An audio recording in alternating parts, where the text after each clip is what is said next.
marvelous. Ano? Ka-wonderful and marvelous ang ginawa niya sa bawat isa sa atin. Alam niyo ba na ang marvelous works na ginawa ng Diyos, this is for individual.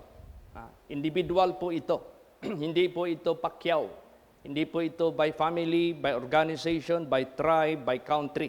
This is personal. So, kailangan bawat isa sa atin should know how to describe the marvelous works of God He made to each of us. Praise the Lord. Dapat bawat isa sa atin marunong at alam paano i-describe ang marvelous works na ginawa ng Diyos sa bawat isa sa atin. Kaya ayaw ng Diyos ito makalimutan ng bawat isa sa atin. Alam mo kasi pag makalimutan ang marvelous works ng Diyos, ginawa niya sa buhay mo, lalakas ng lalakas ang kapangyarihan ng kadiliman sa buhay natin para lalo na tayong makalimot sa Diyos. Parang mga anak, minsan hindi na maalaala ang kabutihan ng mga magulang. May mga anak din na hindi na marunong kumilala sa parents, hindi na marunong magrespeto, hindi na marunong umibig. Wala na. Pero yan ay huwag dapat natin gawin sa ating parents, lalo na sa ating buhay na Diyos. Basahin natin 1 Corinthians 11:24 hanggang 25. Praise the Lord. Praise the Lord. And when he had given thanks, he brake it and said, "Take it. This is my body which is broken for you. This do in remembrance of me." After the same manner also he took the cup when he had supped, saying, "This cup is the New Testament in my blood. This do ye as oft as ye drink it in remembrance of me." See, makita natin ang mensahe ng ating Panginoong Hesukristo. Do this in remembrance of me. Remembrance means to remember. Remembrance means to make things present. Kailangan natin alalahanin at gawing present yung kanyang ginawa sa buhay natin na wag natin itong kalimutan. Mahirap kasi pag nakalimutan natin. Tingnan mo si Lucifer. Nakalimutan niya yung creator niya na kaya niyang magrebelde sa kanyang creator. Tingnan mo si Adam at si Eva, yung creator nila, kinalimutan nila. Kaya nila itong naglapastangan sila sa utos ng naglalang sa kanila. Kaya mahirap sa buhay natin na makalimutan natin ang Diyos at lalot na yung marvelous works na ginawa niya sa atin. At ito'y inuutos ng Diyos sa atin to remember. Praise the Lord. Kaya nga sinabi dyan this do. Pag sinabing this do, ito'y gawin ninyo. So it is being commanded by God to us na gawin natin ito. Itong tinatawag na this do, hindi lang ito in our memory. But this do means action. Gawin natin. Alalahanin ang Diyos. Gawin natin kung ano yung maalaala natin sa kanyang mga itinuro sa buhay natin. Para yung do na yan, that must be action. Sa gawa. Hindi lang sa imagination, hindi lang sa utterance, hindi lang sa memorize mo, hindi. Pag sinabing do, that is an action. That is not emotion. Di ba? May mga tao na gumawa ng pagkakasala sa kanyang husband, kung babae man, o kung lalaki man sa kanyang asawa.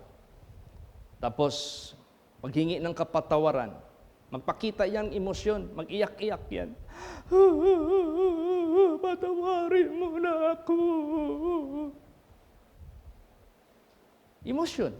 Pagkatapos yung do, wala. Nandoon na naman sa kabit. Nandoon na naman sa kabit. Nandoon na naman sa kirida. Nandoon naman sa communication. Nagko-communicate pa rin. So itong gusto ng ating Panginoon Diyos, it is not emotion. It must be action. Praise the Lord. Pag naghingi tayo ng kapatawaran sa ating Panginoong Hesukristo, hindi kay babalikan mo naman uli. Paiyak-iyak ka, Hindi yun. Not emotion, but it must be action. Yun ang hinahanap ng Diyos sa buhay natin. Not emotion. Kaya, pag sinabing do, action yan. Lalo't na itong communion. Ano ba itong communion na ito? What is being laid on the table? Ano ba ang nilagay sa table? Table dahil kakain tayo. Ano ba itong dalawang bagay na ito? Yung broken bread at saka yung cup with the grape juice. What represents this all about? This is the body of Jesus. This is the blood of Jesus. The body of Jesus is being broken for you and for me. This is personal. Praise the Lord. Di ba? Maliwanag dyan, kung re-reviewin natin yung verses na binasa. Sinabi dito, and when he had given thanks, he break it and said, take it, this is my body, which is broken for you. For you. This is personal. This is personal. Hindi Pacquiao. This is personal. So dapat ang conviction direct sa iyo. Para yung action direct din sa bawat isa sa atin. Amen? Praise the Lord. Do this in remembrance of me. Kasi pag nakalimot tayo, gaano kabait ang ating parents, baka kaya na lang natin silang singka-singkahan. Baka makalimot tayo sa ating mabait na asawa, baka kaya natin silang palitan. Baka makalimot tayo sa kabutihan ng ating bana, baka kaya natin silang dayain o i-cheat. So lalo't na sa ating Panginoon Diyos, wala siyang ginawa sa atin na kahit isang katiting na kamalian, kasamaan sa atin. Let us render to God to remember all the wondrous works, all the marvelous works na ginawa niya sa atin para hindi natin siya kalimutan i-disobey. Hindi natin siya kalimutan pag-alinlanganan, hindi natin siya kalimutan talikdan, hindi natin siya kalimutan na respetuin at sundin. Kaya, dalawa ito. Yung bread niya which is broken for you. Anong broken for you? Being offered. Being sacrificed. Pag sinabing broken for you, winala niya ang kanyang buhay. Hindi niya inisip na mahalaga para i-spare niya. Inoffer niya yung buhay niya. He break it for you. Yan na yung sinabi doon sa Garden of Gethsemane. Yung kamatayan na kanyang haharapin. Sinabi niya, not my will be done, but thy will be done. He broke his body for you. Praise the Lord. Ngayon, kung tatanungin natin, ano naman itong cup, the new covenant.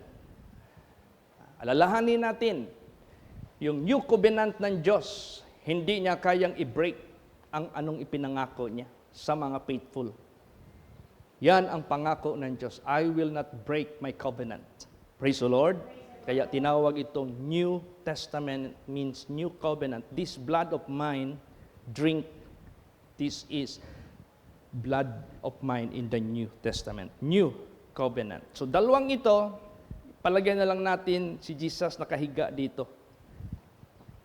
Nandito yung body niya, nandito niyang life niya, ito yung blood niya. Ginawa niya ang lahat para inoffer niya para sa atin.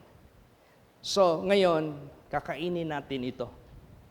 Kakainin natin yung katawan ni Jesus, iinumin natin yung dugo ni Jesus. Kailangan natin yan gagawin. That is very necessary. Basahin muna natin paano niya gi-break yung kanyang body. Basa. Isaiah 53:4 and 5. Praise the Lord. Surely he hath borne our griefs and carried our sorrows, yet we did esteem him stricken, smitten of God, and afflicted. But he was wounded for our transgressions, he was bruised for our iniquities. The chastisement of our peace was upon him, and with his stripes we are healed. Yes, broken for you. There is a benefit na ginawa niya. Bakit niya ito ginawa? Para sa atin may benepisyo. Sinabi dito, una, surely He hath borne our griefs. Pinata niya ang ating mga kapighatian. And carried our sorrows. Binuhat niya ang ating mga kalumbayan. Yet, we did esteem Him stricken. Hindi natin siya binigyan kahit pa man ng magandang pakitungo. Smitten of God. Kaya nalaala niya yung, my God, why hast thou forsaken me? Yes, God forsook him because God intended him to be smitten. Kaya tawag dito, smitten of God. He cannot spare His own Son for our sake. Yan ang ibig sabihin, broken for you. Ano pa? And afflicted. Grabe yung affliction niya. But He was wounded for our transgressions. The purpose of those wounds for our transgressions to be forgiven, to be cleansed, to be redeemed, to be atoned. He was bruised for our iniquities. Siya po'y, alam mo yung scourge, yun yung mga bruise, yung mga tama ng mga bakal na maliliit na tinali doon sa dulo, yun ang pinalo sa katawan ni Jesus. Marami siyang bruise for our iniquities. The chastisement of our peace was upon Him. He was chastised. And with His stripes, we are healed. So yan, ito na. We are partaking. God asked us to do. He commanded us to do action, eat and drink. He is inviting everyone. Praise the Lord. Nag-i-invite ang ating Panginoong Diyos. Ayaw niya na isa ka sa mga spectators na parang nanonood lang ng anong pinanonood mo dyan na katulad ng unang panahon, yung panahon sa Rome, na meron silang amphitheater o meron silang coliseum. Tapos ang ginagawa nung una, yung mga gladiator ba yan? Gladiator. Yung awayan ng tao. Patayan talaga yan. Tapos ang daming mga spectators. Ang Diyos, ayaw niya na isa ka lang sa nanonood. Isa ka lang sa observer. No. Ang utos ng Diyos, take it. Action. Praise the Lord. Kumuha kayo. Kumain kayo. Bakit? Pastor, ayaw ko pala. Manood lang pala ako. Pastor, observer lang ako. I'm not yet decided. Mag-pray ka lang na hindi pa darating si Jesus. O mag-pray ka lang, di ka pa mamatay. Kasi ang ibig sabihin ni Jesus dito, why He invite everyone to take, eat, and drink. Bakit? Basa. Anong dahilan? John 6:53. Praise the Lord. Then Jesus said unto them, Verily, verily, I say unto you, except ye eat the flesh of the Son of Man and drink His blood, ye have no life in you. Yan. Hindi ka nag-action. Hindi mo ginawa ang sabi ni Jesus, do this, eat, take, eat, and drink. Bakit? Ang sinabi niya dito, verily, verily, I say unto you, except ye eat the flesh of the Son of Man and drink His blood, ye have no life in you. Wala kang eternal life. Wala kang buhay na walang hanggan. If you are just spectator, nanonood ka lang, observer ka lang, you do not participate, you do not answer the call or the invitation of Jesus to take and eat and drink. Pag hindi mo yan ginawa, refusing to do so, denying the invitation, neglecting the opportunity sa invitation niya, wala kang buhay na walang hanggan. Praise the Lord.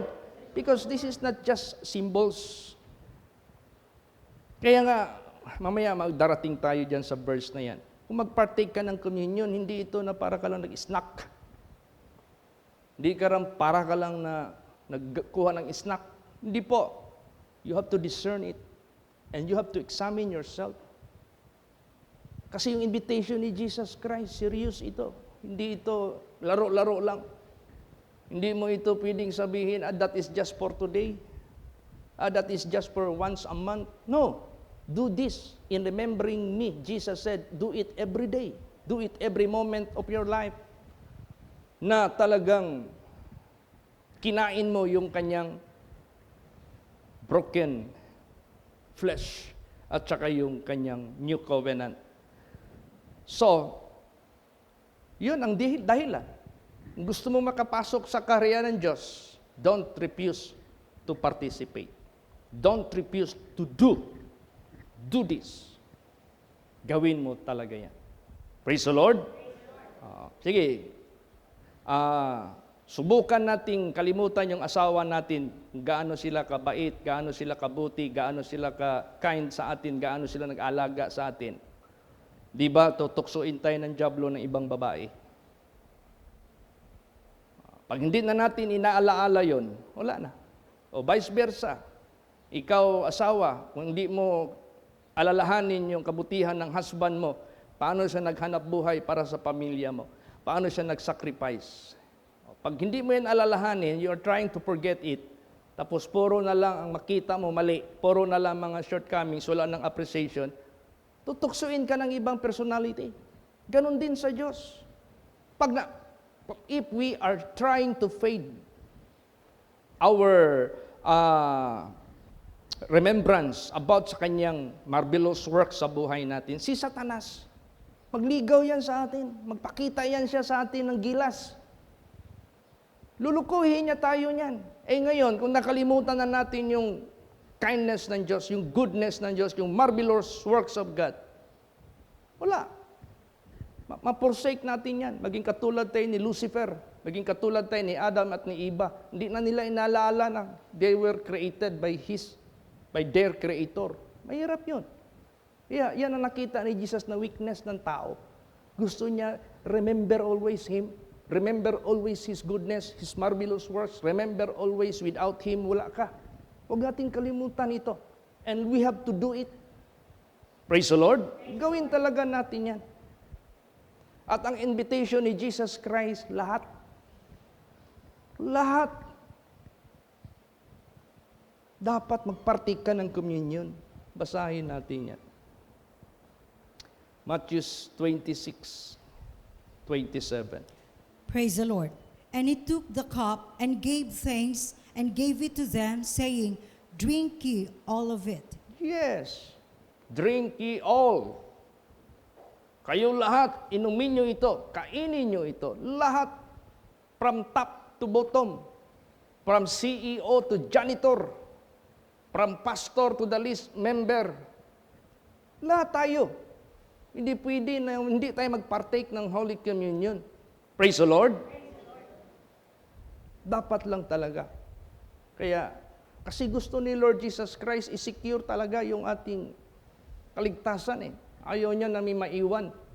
Ayaw niya na may ma-left behind.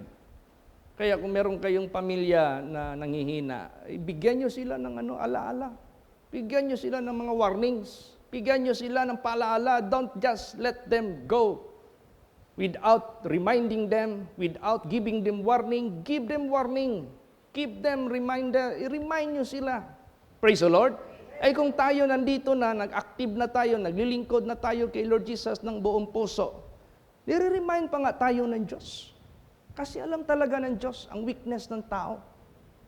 Pag hindi mo na malaala yan, kaya na nating magtalikod sa Kanya, kaya na nating ipagpalit ang Panginoong Diyos sa buhay natin. Kaya huwag nating gawin yan. Kailangan talaga manindigan tayo ng buong puso. Come what may. Sanayin na natin yung buhay natin na ganun. Praise the Lord. Unahin natin, alalahanin ang ating Panginoong Diyos. At saka, Bakit kailangan baptized member ang mag-partake nito? Kasi yung baptized member, responsible na sila sa doctrine ng Diyos. Alam na nila what are the don'ts and the do's. So, pag alam na nila, at least if they observe and follow, worthy ang bawat isa. Kahit baptize ka pa, hindi ka pa nga pwede, diretso ka na lang mag-partake. Hindi ka nga pwede magsabi, I am okay now. No. You have to examine first yourself. Praise the Lord. I-examine mo pa yung sarili mo. I-search mo pa yung sarili mo bago ka mag-partake. Magsisi ka ng buong puso. Magpakumbaba ka. Mag-search ka. Ay paano yung hindi baptize? Na yung beer, parang tubig lang. Yung fornication, adultery, pagkatapos gawin, manotpik, parang walang ginawa na kasalanan. Ganun man yun. Walang nararamdaman. Pagkatapos manood ng pornography, manotpik lang, parang walang nangyari, parang walang ginawa. Matapos makapaggawa ng hating one another, napupuot ka sa kapwa mo, parang walang kasalanan. Hindi ba pwede yun? Kaya nga winaringan tayo lagi ng Diyos, if you partake the Holy Communion, you have to examine yourself. This is not snack. Count this holy. Bilangin na nito na banal. Jesus ito eh. Si Lord Jesus ito. Holy yan eh. Praise the Lord. We are merging ourselves to a holy one. Merge man ito. Alam mo yung merge? Alam mo yung doon sa Canada, pinapractice talaga yan. Pag ikaw ay lumabas sa isang daan, papunta ka sa main stream or main road, may nakalagay dyan, merge. Pag sinabing merge, yung road na ramp na nilabasan mo, magme-merge ka sa highway. So, kailangan aware ka na maglabas ka dyan, magtingin ka talaga sa side mirror, dito sa left side, dahil maraming mga speeding vehicles dyan. So, bago ka mag-merge, kailangan safe ka. Ibig sabihin, nakiisa ka sa daan na dinadaanan din ng iba. Tayo, Holy Communion, count this holy. Kaya nga, Holy Communion. Merging ito. We put ourselves together with Christ. Praise the Lord. Hindi basta-basta ito. Nung una, wala pa ako sa katotohanan. Galing ako sa sugal, galing ako sa lasing, galing ako sa mga bisyo. Akadaan ako ng simbahan, pag merong communion, manguros lang kadali, tapos muluhod-luhod dito sa rebulto. Pagkatapos, pasok doon, linya doon sa mga mag-communion. Basta hindi lang kagatin yung ostyas, okay na yan. Basta hindi lang magdikit dito. Kasi pag magdikit daw yan dito, ibig sabihin yan, tinago kang kasalanan. Saan mo may mabasa yan sa Biblia? Holy Communion, this is not ritual. Praise the Lord. This is actual of doing. Remembering. What the purpose of remembering Him? That we may do all the examples. Yan ang gusto ng Diyos. Yan ang ibig sabihin ng Diyos sa buhay natin. This is not ritual. This is application. This is actual na pamumuhay natin na nag-merge tayo, nag-join tayo, Holy Communion, union, yung inisa tayo. Praise the Lord. Pag sinabing common, that is general. Pag sinabing common, that is all. Kaya yung sinabi dito, all. You eat. Diba? Yung drink ye all of it. So, bago mag-partake ng communion, examine yourself. Praise the Lord. Basahin natin yan.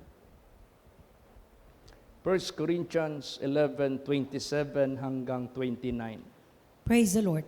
Wherefore, whosoever shall eat this bread and drink this cup of the Lord unworthily shall be guilty of the body and blood of the Lord.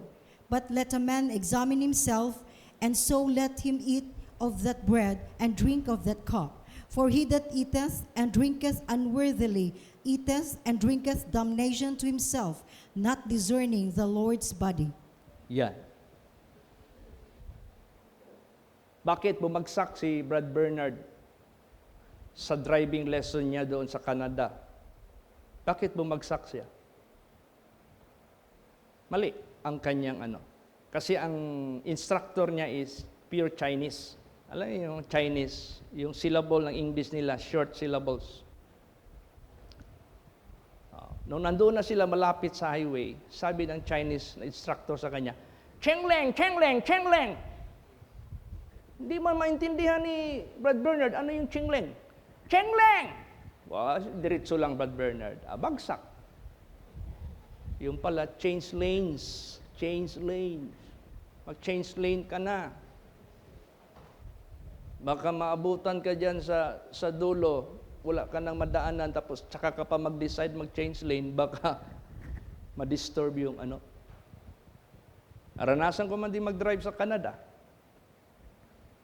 First kong drive, binusinahan ako nung nasa likod ko. Nag-bad finger pa sa harapan ko. Paano yung GPS ko, tao, si Pastora Edith. Pagdating ko doon sa left and right, naghintay ako sa GPS ko kung mag-left ako o mag-right. Yung GPS ko nag-loading man. Di nag-slow down ako. Yung nasa likod ko nagalit. Pipip! Tapos overtake sa'yo, mag-bad finger yan. Ibig sabihin, kung ano yung speed dyan na limit, dapat yun ang takbo mo, hindi ka pwede mag-lesser. Kasi maabiri yung likod, magalit. Kaya pag mag-merge ka, pag nakalagay doon 80 km per hour, tapos merong bar na ganyan, 110. Mag-start ka ng 80 km per hour, kaya pag merge mo, mag-accelerate ka talaga, i-reach mo talaga yung 80 kilometers para yung nandito sa likod mo, hindi ka mag-obstruction sa kanila. So, ganun din. Holy Communion, gi-merge natin yung buhay natin kay Jesus. Kailangan ano yung si Jesus, ano yung kabanalan niya, ano yung holiness niya, ano yung humbleness, lahat-lahat na karakter. Merge tayo, kaya mag-conform tayo. Para hindi magkaroon ng contradiction. That is Holy Communion, merging the life of Jesus with our lives. Praise the Lord. Yan, hindi basta-basta itong Holy Communion. Hindi lang ito ritual na kung ano-ano na nasanayan natin noong unang panahon. Iba kung i-search mo yung scripture. Wherefore, whosoever shall eat this bread and drink this cup of the Lord unworthily. Paano ka maging unworthy? Sige, pasok ka doon sa fast lane. Kasi gusto mo nang magdaan doon sa fast lane. Paano ka mabilang na unworthy ka magdaan dyan? If the minimum speed is 80, nag-speed ka doon ng 30. Daming taong magalit sa iyo ng mga driver. Kasi mag-swerve sila, mapilitan silang mag-swerve. Bakit? Mabundol ka nila. O gano'n din sa buhay natin. Huwag kang mag-partake nito na mag-contradict yung buhay mo, mga gawa mo sa gawa ni Jesus. Yan, that is the unworthiness. Kaya sabi diyan, wherefore whosoever shall eat this bread and drink this cup of the Lord unworthily shall be guilty of the body and the blood of the Lord. Guilty ka. Alam mo yung ibig sabihin ng guilty?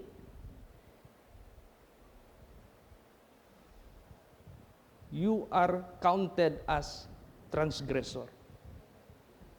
Or you are guilty, you have committed sin against the body of Jesus Christ. Magpartake ka ng communion, tapos nakipag-conform ka sa sanglibutang ito. Kung ano yung mga worldly na mga gawa ng mga tao, na yung beer parang tubig lang. Yung pornography parang nanood lang ng biblical scenery. Pero di God. Malaswa God. So ibig sabihin yan, hindi pwede na magkain ka nito unworthy. You must be worthy. Para hindi ka maging guilty. So, yung lahat ng mga baptized members, alam na anong doctrine ng Diyos. Pero mag-examine ka pa rin sa sarili mo. Hindi mo pwedeng sabihin na, okay na ako, pastor. No. Be sure. Examine it. Para kang nag-merge doon sa highway na you have to examine your place and the place you about to enter. Examine mo yan na walang mga ano dyan. Baka malapit na sa'yo, tsaka ka na ganon, mabubundol ka. So ganon din. Examine. Hingi ng kapatawaran, maging worthy ka. Examine himself and let him eat that bread and drink of that cup. Okay ka na. Praise the Lord. After examining yourself, then you can eat, you can take the Holy Communion. For he that eateth and drinketh unworthily, palagay natin, disregard mo lang yung gawa mo sa gawas na marumi, tapos mag-take ka ng communion, baptize ka na. Ay hindi pwede yun. Unworthy ka. Eateth and drinketh damnation to himself. Sino man ang kakain nito unworthily, tinatago mo lang ang kasalanan mo. You are not willing to surrender. You are not willing to confess. You are not willing to ask forgiveness. Basta partake ka lang para makita ka lang ng tao. Nagpartake ka ng unworthy. Umiinom ka ng damnation. Hindi ka umiinom ng blessing. Hindi mo kasi diniscern ang body ng Panginoon. Discern. This is holy things. Praise the Lord. If you merge yourself with this, you must conform. Kung yung speed dito sa papasukan mo, 80, bar 110, kailangan mag-start ka ng 80 kilometer para hindi ka maging obstruction sa iba. Praise the Lord. Papasukin yung mga late para may dumating. Okay. So, ganun po ang Holy Communion. Importante ito sa bawat buhay natin. This is not a joke. This is not an easy. Gusto ng ating Panginoong Kristo, i-remember talaga natin lagi ito. Huwag nating kalimutan. Basa. Psalms 111 verse 4. Praise the Lord. He hath made his wonderful works to be remembered.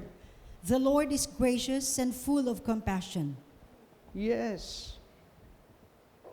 He hath made his wondrous, marvelous, wonderful works to be remembered. The Lord is gracious and full of compassion. So, kailangan natin alalahanin ang kanyang wonderful works. Alalahanin natin yung kanyang mga ginawa sa atin na hindi niya tayo pinuksa kahit nandyan tayo sa kasalanan. Hindi tayo pinahintulutan, mapahamak without knowing Him. Grabe, kahit nandyan pa tayo sa kasamaan natin, hindi siya nag-require sa atin ng ano paman. Nag-sacrifice kaagad siya sa atin. When we were yet sinners, He died for us. Grabe, yung marvelous works. Ano pang marvelous works? Tingnan mo lang yung sarili mo. Who you are, kung sino ka. Marvelous ito na gawa ng Diyos. This is work of His hands. And this is marvelous. Lalo't na pag magpatuloy ka sa salita ng Diyos, lalo kang mapapawaw. Meron ka pa palang katawan na hindi nabubulok. Sinong tao dito sa sanglibutan ito na napakayaman? Kaya ba niyang i-sustain yung pera niya para hindi siya mamatay sa physical? Hindi. Pero, for your information, makinig ka lang sa salita ng naglalang sa iyo. Meron kang katawan na hindi nabubulok. Meron kang katawan na forever. Meron kang katawan na eternal. Kaya ayaw ng Diyos mapahamak yan. Ang Diyos puno na ng warning sa atin. Ang Diyos puno na ng lahat ng mga palaala sa buhay natin. Para wag lang tayong mapahamak. Tingnan mo yung last sign bago niya tapusin ang mundo. Ano ang pinaka-last sign na mangyari sa mundo bago niya tapusin ang mundo? Na wala ng next generation. Wala nang mag-exist na lupa. Ano ang last sign? Ano ang concern ng Diyos? This gospel of the kingdom shall be preached unto the whole world as a witness unto all nations, and the end shall come. Yun ang pinaka-concern ng Diyos. As much as possible, lahat ng tao mapaalam, mabigyan ng information, mabigyan ng gospel, na meron kang katawan na hindi namamatay, hindi nabubulok. Pag yan ay mapapahamak, forever ka na doon. Pag yan naman ay naligtas, forever ka rin doon sa kaharian ng Diyos. These all are eternity. Eternity. Minsan, lumalabas sa bibig ko, pag inanak ka dito sa mundo as human, hindi ka na maka-escape, maka-avoid to die in the flesh. We are bound to that. Pag ikaw naman ipinanganak sa sanglibutang ito as human, hindi ka na maka-escape na mamatay sa physical, hindi ka na rin maka-escape sa resurrection. But sa resurrection, it is not the physical body will be reassembled. Hindi yung physical body i-reassemble. It is the incorruptible body. Hindi ka na maka-escape niyan. Kahit ano pang gawin. Kahit sabihin mo pa yung embalmer. Embalmer, kung mamatay man ako, take note, yung lungon ko, lagyan mo ng sticker, exempted from the resurrection. Hindi mo pwedeng gawin yan. Ma-resurrect ka talaga. The Bible says, all that are in the grave shall be resurrected. Now, what is the danger of that resurrection? Pag nung nabubuhay ka pa, hindi ka nag-eat, hindi ka nag-drink sa body and blood of Jesus Christ, wala kang eternal life. Eternal death in hell ang iyong patutunguhan. You cannot escape that. Hindi ka maka-escape. Kaya nga, you have to partake this worthily. Praise the Lord. Worthy talaga, hindi ito basta-basta. This is your eternal benefits. Ay, walang ibang pinaka-importante sa lahat na binibigay ng Diyos na message. Unahin nyo talaga ang kaligtasan ninyo. Hindi kayong education ninyo. Hindi kayong bahay ninyo. Hindi kayong business ninyo. Lahat yan, iwanan nyo lahat yan. Unahin ninyo ang kaharian ng Diyos at ang kanyang katuwiran, at lahat pawang idaragdag lamang ng Diyos. Praise the Lord. Yun ang gusto ng Diyos sa atin. Kaya itong ating pinapagawa ng Diyos, ayaw niyang makalimutan natin yung kanyang pagliligtas sa atin. Ay baka iitsapwera natin yan. Baka ipahuli natin yan sa buhay natin. Pag ipahuli natin yan, alam mo yung priority? There are so many important things to do. But pag sinabing priority, isa lang ang priority na uunahin mo. Praise the Lord. Maraming important na bagay na gawin natin. Pero isa lang ang priority. Unahin ba? Kaharian ng Diyos, unahin. At ang kanyang katuwiran.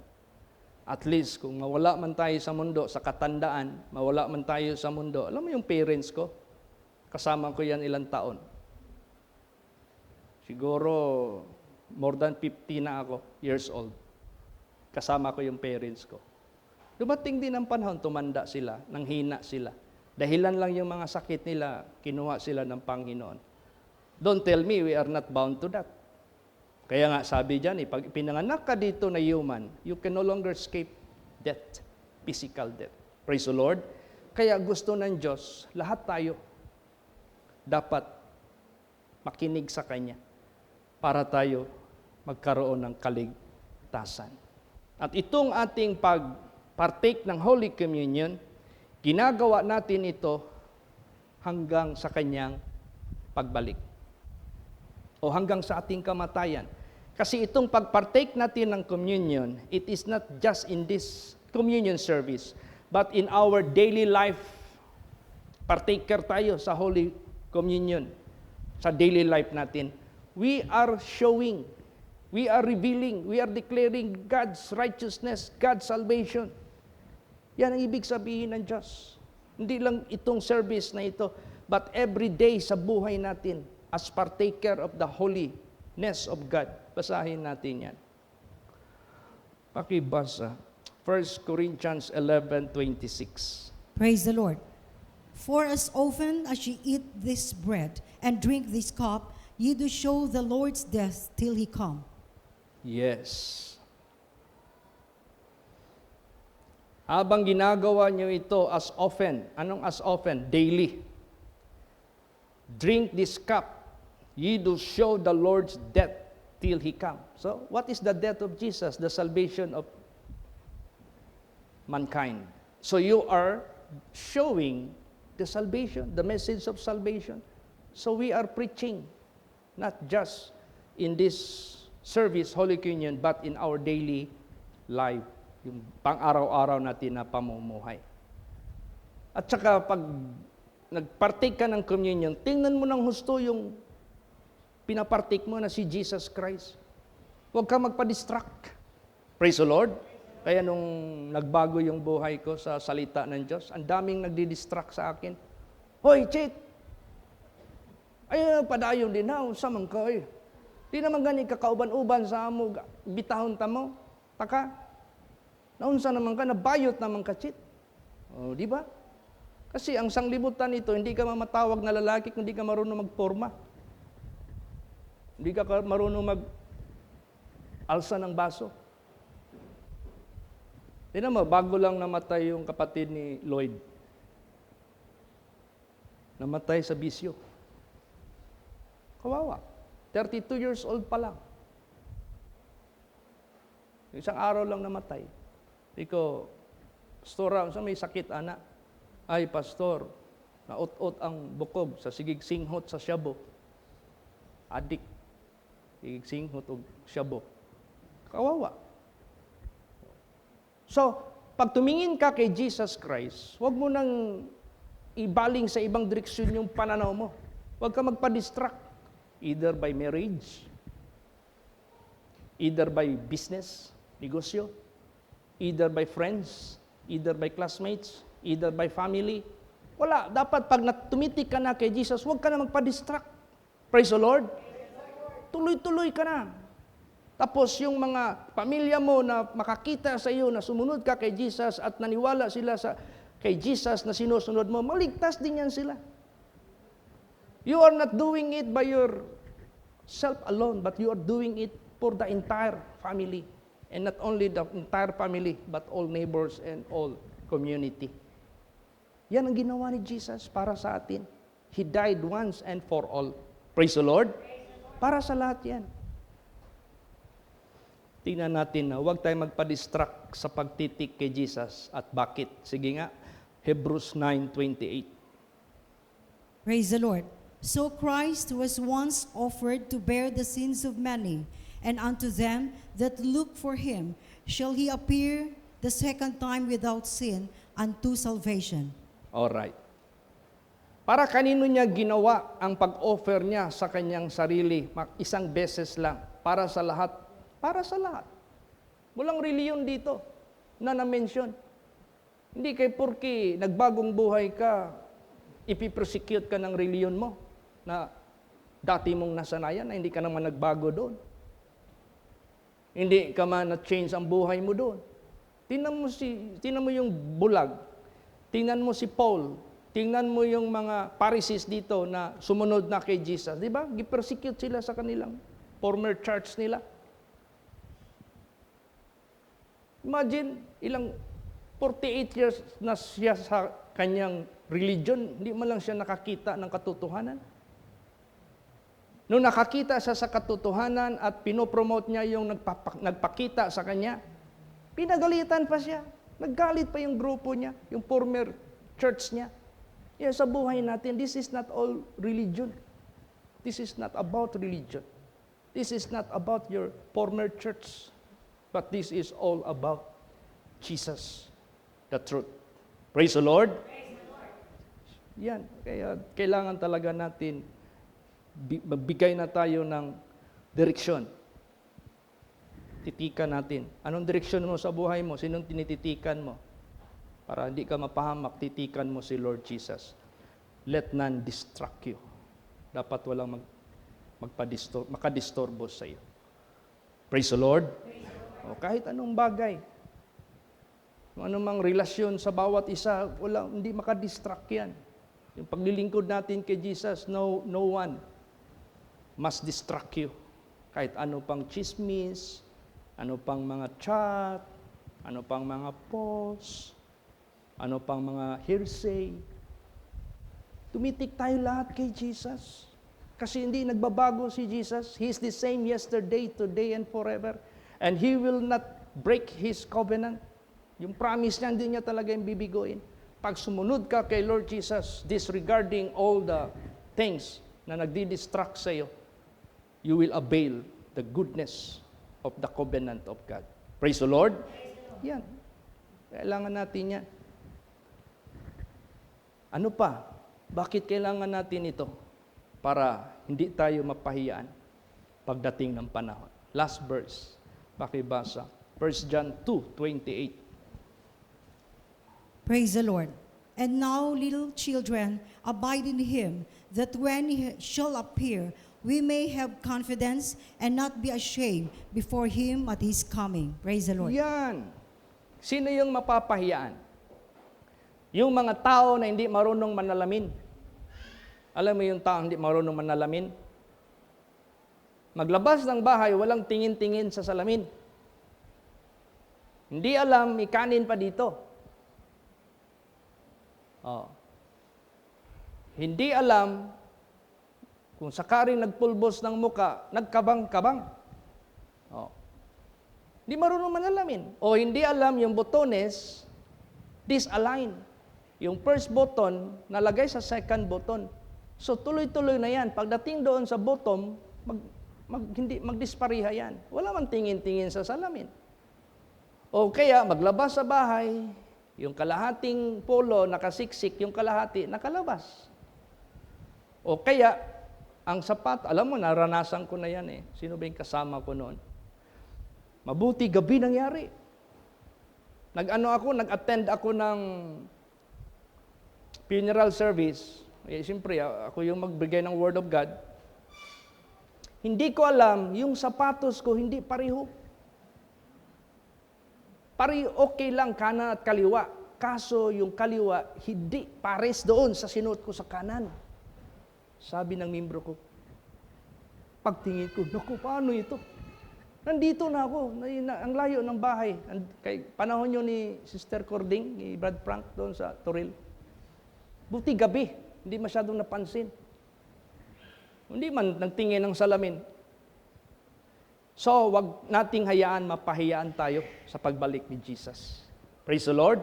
Di ba may napahiyaan dito? Sabi ng mga tao, Lord, kami ba yung nag-preach sa pangalan mo? Kami ba yung nag-heal ng mga sakit sa pangalan mo? Anong sabi ni Jesus? I do not know you. Hindi kita kilala.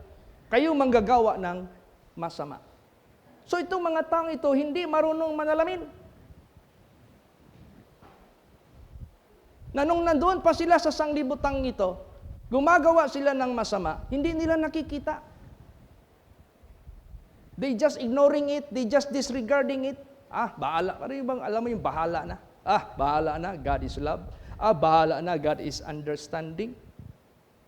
No, let us be very careful. Maraming napapahiyaan sa pagbalik ni Jesus. Kaya sabi ni Jesus, I do not know you, you workers of iniquity, depart from me, and your portion will be the lake of fire where the gnashing teeth therein. Ano ang salamin? Ito. Bible, salita ng Diyos.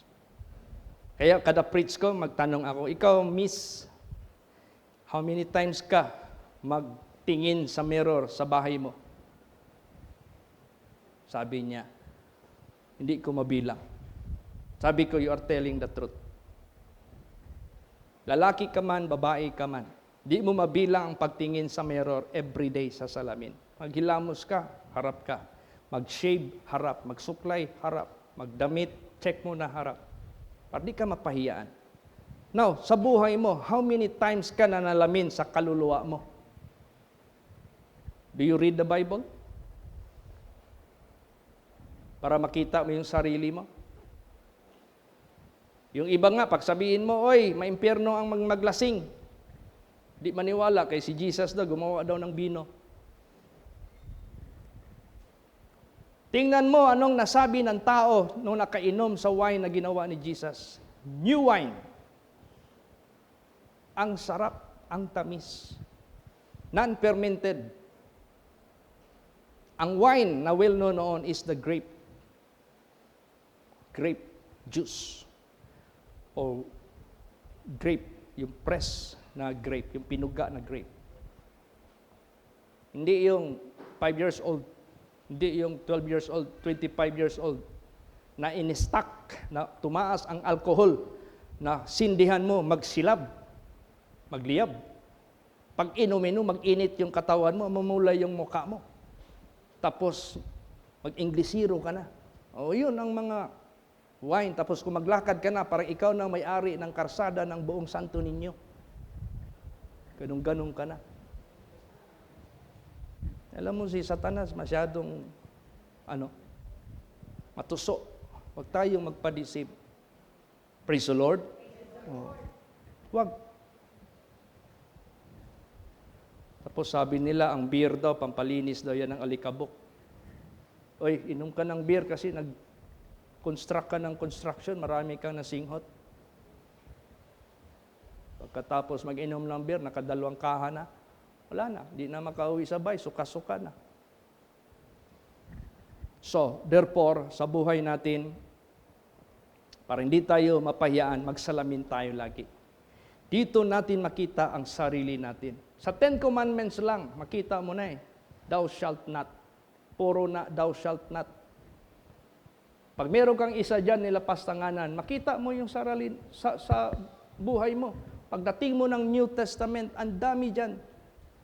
Pinagbabawal sa salita ng Diyos, yung unrighteousness, ungodliness. Gidetalye ng husto yan. Grabing pagkadetalye yan. Galatians 5:19-21, grabe dyan. Nandyan na yung mga bisyo, nandyan na yung lahat ng mga behavior natin sa mundong ito na hindi karapat-dapat, na hindi matanggap sa langit. Magsalamin tayo. Meron pang 1 Corinthians chapter 6, magsalamin tayo. Lahat yan. Para maayos natin. May chance pa tayong mag-ayos sa sarili. Para mag-partake ka sa body of Christ. Praise the Lord. Pwede ka nang mag-merge sa holiness ni Jesus Christ. Hindi ka na maging guilty against the body of Jesus Christ. Kaya sa buhay natin, He command us to do.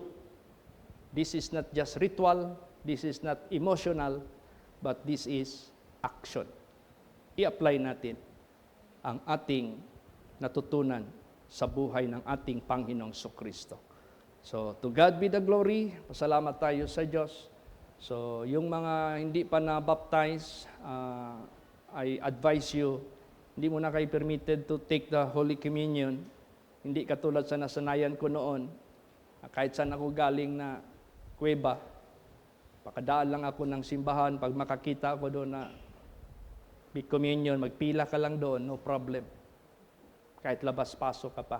Pero kung ang banal na salita ng Diyos ang basihan natin, see to it, you are not guilty of the body of Christ. Praise the Lord. Maganda nga yan, tinuturuan tayo ng Diyos ng wasto. Mahirap kasi pag hindi natin tinuro ng wasto. Alam mo yung tao, pag hindi mo tinuruan ng wasto, ang ibig sabihin, niluloko mo yung tao. Pag tinuruan mo yung taong wasto, mahal mo siya. Amen? Praise the Lord. Kasi ang nagmamatter dyan yung kaligtasan. Hindi lang member of the church. Salvation ang pinag-usapan dyan. Kaya, mga anak ng Diyos, examine yourself. At kayo hindi pa na-baptize, mag-isip-isip na kayo. Huwag na kayo magtagal-tagal pa. Magdesisyon na kayo. Amen? Oh, to God be the glory. Praise the Lord. Magsitayo po ang lahat.